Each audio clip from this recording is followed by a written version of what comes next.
નમસ્કાર, તમે જોઈ રહ્યા છો મારો વાત ન્યૂઝ।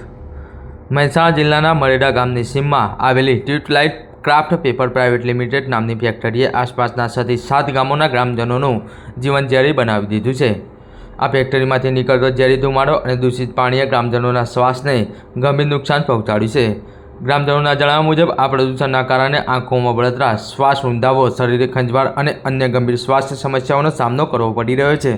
આ ઉપરાંત ગામના પશુઓના મોત અને એક ગરીબ પરિવારની મહિલાનું મૃત્યુ પણ આ ફેક્ટરીના ઝેરી વાતાવરણથી થયું હોવાના ગંભીર આક્ષેપ ગ્રામજનોએ કર્યા હતા। આ ગંભીર મુદ્દે આસપાસના પ્રભાવિત ગામોના સરપંચ, ઉપસરપંચ, મહિલાઓ અને પુરુષો સહિત મોટી સંખ્યામાં ગ્રામજનો ગુરુવારે મહેસાણા કલેક્ટર કચેરી ખાતે એકઠા થયા હતા। આ દરમિયાન મહિલાઓએ પોતાની આપવીતી કલેક્ટર સમક્ષ રજૂ કરી અને ફેક્ટરીના ઝેરી પ્રદૂષણથી થતી શારીરિક અને માનસિક હાનિ વિશે વિસ્તૃત વાત કરી હતી। તેમણે ફેક્ટરીને તાત્કાલિક બંધ કરવાની માંગ કરી અને આ અંગે કલેક્ટરના નામે અગાઉ લેખિત આવેદનપત્ર આપ્યું હતું। ગ્રામજનોએ ચેતવણી આપી કે જો તાત્કાલિક પગલાં નહીં લેવાય તો તેઓ વધુ આક્રમક વિરોધનું આયોજન કરશે।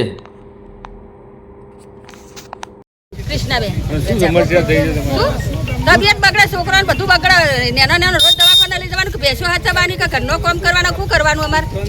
એના કરતાં સરકાર હોય કરે અમારે કચેરી માલ દે, જેલમાં પૂર દે, તમારે જેલમાં જવું હવે બંધ કરાવો તો જેલમાં રાખે કરો। કયું ગામ છે? મરેડા કંટાળી ગયો અમે। શેનાથી કંટાળી ગયો? ગંદથી ફેક્ટરીની તો શું કરવાનું અમારે? તમે કહો તો એક ફેક્ટરી બંધ કરાવો તો અમને જેલમાં પૂરી રાખો, અમારે ઘેર જવું જ નહીં।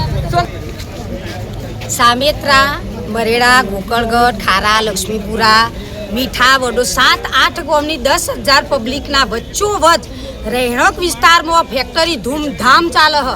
એટલું પોલ્યુશન, બાજુમાં 6 થી 7 તો સ્કૂલો, હાઈસ્કૂલ, આ હાઈસ્કૂલ સામેત્રાની અને બાજુમાં જ ફેક્ટરી હ। બાળકો રોજ બીમાર, એલર્જી, શ્વાસ લેવામાં તકલીફ, નાનો બાળકો બીમાર। આ માજી સામેત્રાનો હું કોઈ બહાર નીકળી શકતું નહીં। 2 વર્ષ થયો, બધા અધિકારીએ, બધા કલેક્ટર કચેરી, સીએમ સાહેબને મળ્યા। સીએમ સાહેબને કીધે તમારે તો ઓફિસમાં બે રહેવાનું, બધા આવીને જોઈ જો અમારી બધાની હાલત શું હોય।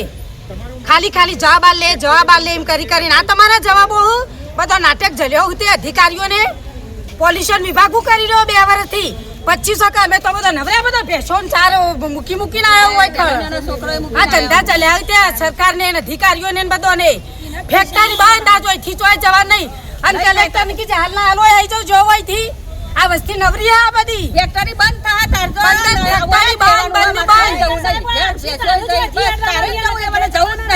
કોઈ સીએમ ની કીધે તમે હોય આવો, શું અમે બધા નવરાય છે ભણો ભરી જો આવીએ આ બધો નવરાવું।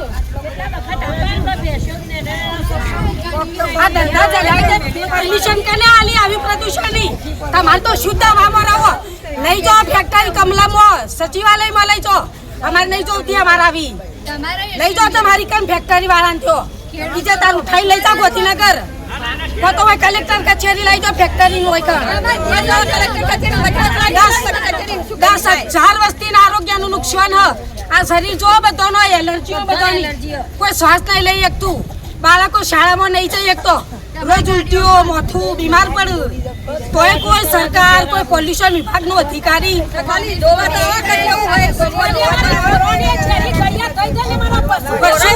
પશુ મારવા માંડ્યો ઝેરી હવા લઈને।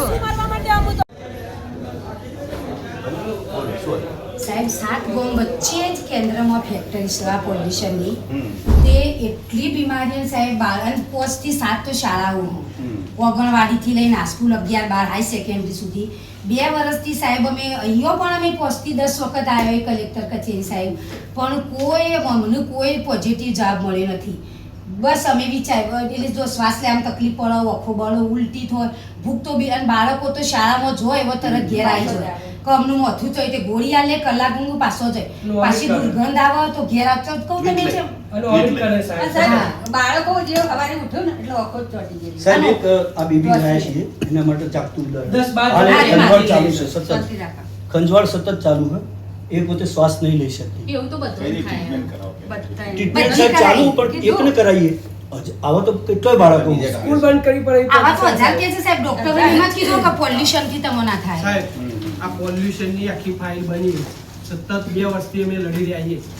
દરેક કચેરી ગાંધીનગર સાહેબ મારે તો કેટલી દવાઓ ચાલુ છે અંજી શેર માર લેવો પડે સાહેબ અને મુદ્રસ તો આ બેને તો સાહેબને એમ કીધું કે આ પોલ્યુશનમાંથી બહાર લઈ જાઓ નકર કદાચ વધારે જીવીએ નહીં. એવું કીધું આ બેને. બસ સ્કૂલો બસ ગામની સ્કૂલો બંધ કરી પડી પછી છે ને સાહેબ. અમુક તો વાલીઓ કે અમે બાળકોને નહીં મોકલીએ છીએ. વાલીઓ કરતા જો સાહેબ હવે ગામમાં રહેવું મુશ્કેલ બહુ છે. મુશ્કેલ. એમાં મરેડા અને સામેત્રા બે ગામોને તો વિસ્થાપિત થવું પડે એવી પરિસ્થિતિ હાલ છે હવે. અમુક તો એના માટે સાહેબ સાહેબ તો આજે બીજા રહેવા માટે કોઈક વ્યવસ્થા કાં તો કરી બીજી આપો. વ્યવસ્થા સાહેબ કરી આ તો આપો. ફેક્ટરી બંધ કરી હવે દો. પ્રજાપતિ છે સાહેબ હવે હું શું કહેવા માંગુ કે અમને અહીં રાખો તો મને તો બંધ કરાવો એક જ હા મારો બેન, પ્રશ્ન તમે છે. આજે મને આપ્યું છે જોડાયેલું છે. સાહેબને સાંભળો. ચોક્કસ હો. એટલે સાહેબ આવું તો અમે 2 વર્ષ પહેલા આપ્યું હતું. 6 વખત આપી સીએમ સાહેબ ની ઓફિસે જતો અમે બે વખત ત્યોય જઈ આવ્યો અમે ગાંધીનગરે. પણ સાહેબ રિસ્પોન્સ નહીં મળતું. સર હું જોડાયેલું ભાઈ, આજે જ મને તમે રજૂઆત આપી છે. હું જીપીસીબી વાળાને વાત કરું છું. બરાબર. એટલે તમે અમને અમારા ઘરમાં અહીંયા બોલાવો. હા સાહેબ એક એક મિનિટ. બોલશો તો એક સાંભળી મિનિટ હું તમને એક જ કહું ખાલી મને કે જીપીસીબી ના જે અધિકારીઓ રહ્યા ને એ 7 દિવસથી ગામમાં ચકાસણી કરી રહ્યા હો. એ પોતે મોઢે રૂમાલ બાંધીને બધી કર્યું ચકાસણી. તો એ ભાઈઓ રૂમાલ બાંધીને ખાલી આવન કરું તો અમારે શું હાલત હશે સાહેબ? હું સાહેબ ગામના હવે જરૂર સરપંચનો એકાદ છોકરો છું. આખું લેવાની જરૂર નથી. એ નહીં સર, આ જરૂરી છે. રહેવા દો ભાઈ.